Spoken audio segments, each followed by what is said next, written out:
এইটাও তো তাহলে না এটা তো এটা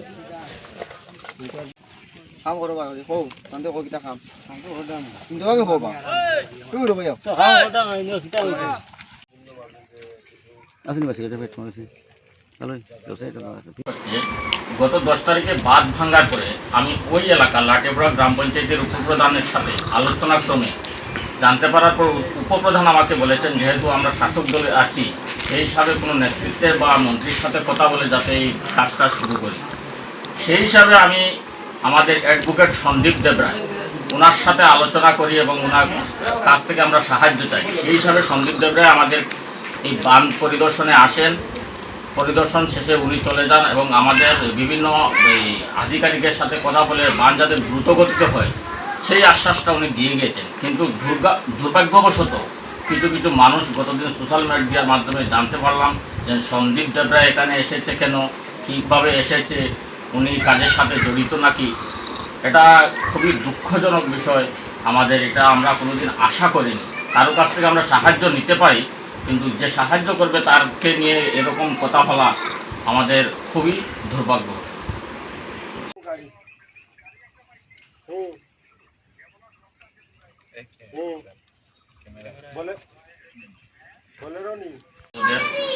আমাদের পক্ষ থেকে আন্তরিক প্রীতি শুভেচ্ছা। গত 10 তারিখে আমাদের লাটিয়াপুরা গ্রাম পঞ্চায়েতের অন্তর্গত যে আমাদের মনোনদীর যে বাঁধটা ছিল সেই বাঁধটা ভেঙে যায়। আমরা বিভিন্ন সোশ্যাল মিডিয়ার মাধ্যমে জানতে পারি। তৎক্ষণাৎ সময়ে আমরা এই বাঁধের পাশে আসি এবং আমরা যেহেতু শাসক দলের কার্যকর্তা সেই হিসাবে শাসক দলের কিছু নেতৃত্বদের সাথে আলোচনা করে আমরা তৎকালীন সময়ে এখানে ডিএম, এসডিএম, এক্সিকিউটিভ সবাইকে নিয়ে আমরা এখানে পরিদর্শনে আসি। সেই সময় আমরা এই এলাকার কিছু আমাদের যারা কার্যকর্তা ছিলেন তারা সবাই আমাদের পাশে যান। সেই সময়ে আমাদের ডিএম সাহেবের উপস্থিতিতে সেখানে সরকারি আধিকারিকদের পরামর্শে আমাদের এই এলাকার কিছু কন্ট্রাক্টরদের সেই কাজটা ত্বরিত গতিতে করার জন্য আমাদের অফিসিয়ালি যারা কর্মচারী ছিলেন, এসডিও, এক্সিকিউটিভ, তারা নির্দেশ দিয়েছেন। সেই হিসাবে আমাদের এখানের কন্ট্রাক্টররা ত্বরিত গতিতে কাজ চালিয়ে যাচ্ছে এবং আমরা ইদানিংকালে সোশ্যাল মিডিয়ার মাধ্যমে দেখতে পাচ্ছি কিছু কিছু কন্ট্রাক্টররা বলছেন যে এখানে যারা কাজ করছে তাদের সাথে এই ব্লক নেই, কাজের হিউজ পরিমাণে জিনিসপত্র নেই। কিন্তু আপনারা এখানে এসেছেন, আপনারা স্পটে গিয়ে দেখেছেন দ্রুতগতিতে কাজ চলছে। এখানে ব্লক স্টক আছে, ইট আছে, আমাদের যা যা প্রয়োজনীয় সমস্ত জিনিসপত্র এখানে মজুদ আছে এবং দ্রুতগতিতে কাজ চলছে।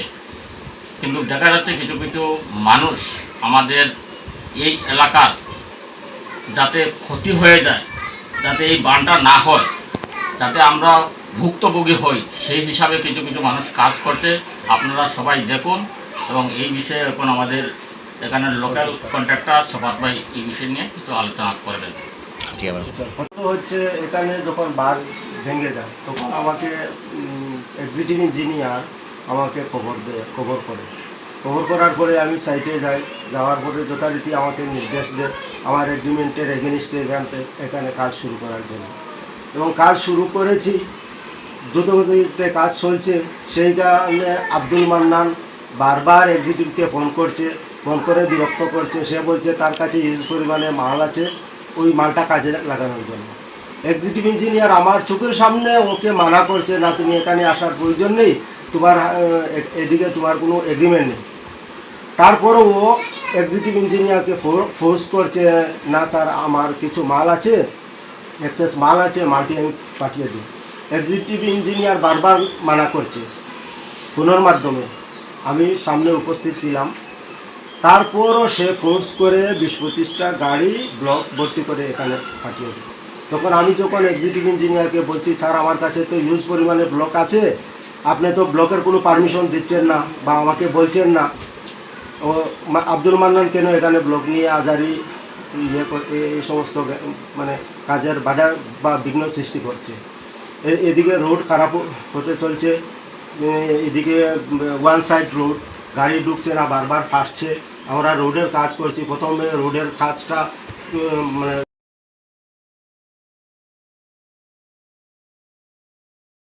গাড়ি নিয়ে ঢুকিয়ে পুরা একদম রাস্তা টাস্তাকে ব্লক করে দিচ্ছে।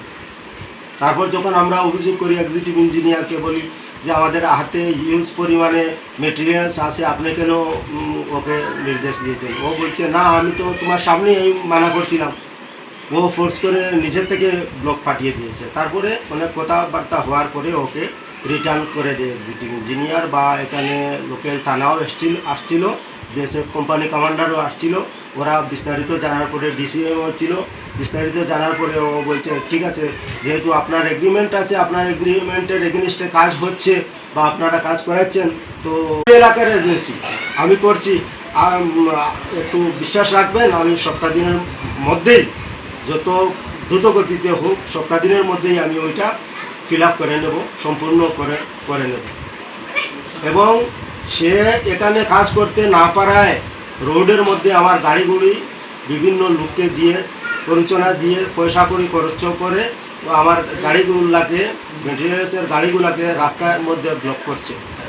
তো আমি এটা নিয়ে প্রশাসনের কাছে এটাই আবেদন রাখবো, প্রশাসন ওটা দেখেও দেখছে না, কেন আমাকে কোনো কোপারেশন করছে না, কী কারণে করছে না, কার ইঙ্গিতে করছে না, এটা আমি বুঝতে পারছি না। তাই দয়া করে আমাকে সাহায্য করুন, আমি সময় মতো কাজ তুলে দেব। আমার দেশের স্বাদ গন্ধ আমার সবচেয়ে প্রিয়। আমার জয় যেমন দেশের জয়, দেশের আনন্দ মানে আমার আনন্দ। লংতরাইয়ের গুঁড়ো মশলা হোক বা সর্ষের তেল, আমার দেশের প্রোডাক্ট। আর সেই লংতরাই দিয়ে রান্না যখন খাই, তখন পাই দেশের স্বাদের আনন্দ। সবার সাথে সেই স্বাদের আনন্দ ভাগ করে নেবার মজাই আলাদা। দেশের স্বাদের আনন্দ লংতরাই। লংতরাই, রান্নায় তোমাকে চাই।